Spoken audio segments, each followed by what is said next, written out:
आणि अखेर मालेगाव बॉम्बस्फोट प्रकरणाचा न्याय झालाय।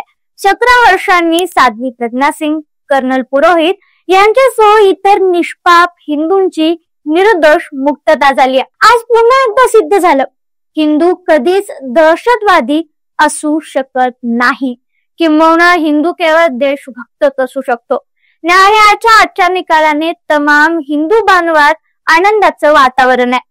गेली 17 वर्ष संशयाच्या धुक्यात वावरणाऱ्या निरपराध हिंदूंना अखेर न्याय मिळालाय। या घटनेची पाळंमुळं शोधली असता लक्षात येतं की काँग्रेस सरकारनं कसा जाणीवपूर्वक भगवा दहशतवाद निर्माण केला।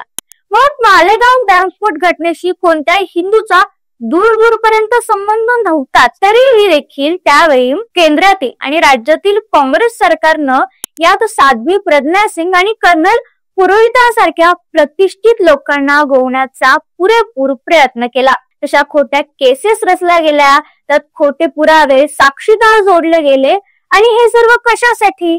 तर हिंदू धर्माचा प्रचार करणाऱ्या भल्या लोकांना अडकवण्यासाठी। कारण तुम्हाला तर माहितीच आहे, काँग्रेसला हिंदूपेक्षा अल्पसंख्याकांचा किती पुळक आहे। याच काँग्रेसच्या दिग्विजय सिंगांनी भगवा दहशतवादाचा बनाव रचला होता। 2019च्या लोकसभा निवडणुकीत हिंदू दहशतवादाचा खोटा प्रचार केला होता। पण कर्म कसं फिरते बघा ना, याच दिग्विजय सिंगांचा साध्वी प्रज्ञा सिंग यांनी तब्बल 3.5 लाखांनी पराभव केला होता। हिंदू धर्मासाठी आयुष्य वाहिलेल्या एका संत महिलेला बदनाम करण्यासाठी काँग्रेसने चक्क रान उठवलं। आपल्या मर्जीतल्या पोलीस अधिकारी लोकांकडून साध्वी आणि कर्नल पुरोहितांना यामध्ये अडकवलं। पोलिसांनी तब्बल 13 दिवस साध्वी प्रज्ञा सिंग यांच्यावर अन्वयित अत्याचार केले। आपल्याच भारत देशात त्यांना एखादा दहशतवाद्यासारखी वागणूक देण्यात आली, पण त्यांच्यासोबत त्यांची चांगली कर्म असल्याने त्या वाचल्या। त्या प्रतिकूल परिस्थितीत देखील त्यांनी मनाचा संयम ढळू दिला नाही आणि अखेरीस 17 वर्षाच्या अथक प्रतीक्षेनंतर त्यांची निर्दोष सुटका झाली। हा सत्याचा असत्यावरचा आणि नीतीचा अनीतीवरचा विजय आहे।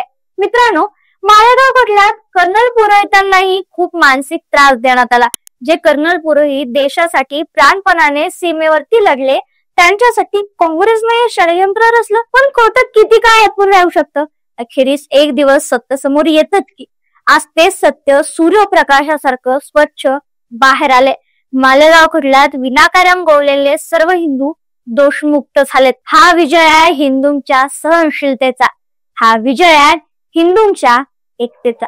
दरम्यान या निकालावर तुमचं मत काय आम्हाला कमेंट मध्ये कळवायला विसरू नका। व्हिडिओ आवडला असल्यास लाईक शेअर करा आणि अशाच व्हिडिओसाठी चॅनलला आवर्जून सबस्क्राईब करा।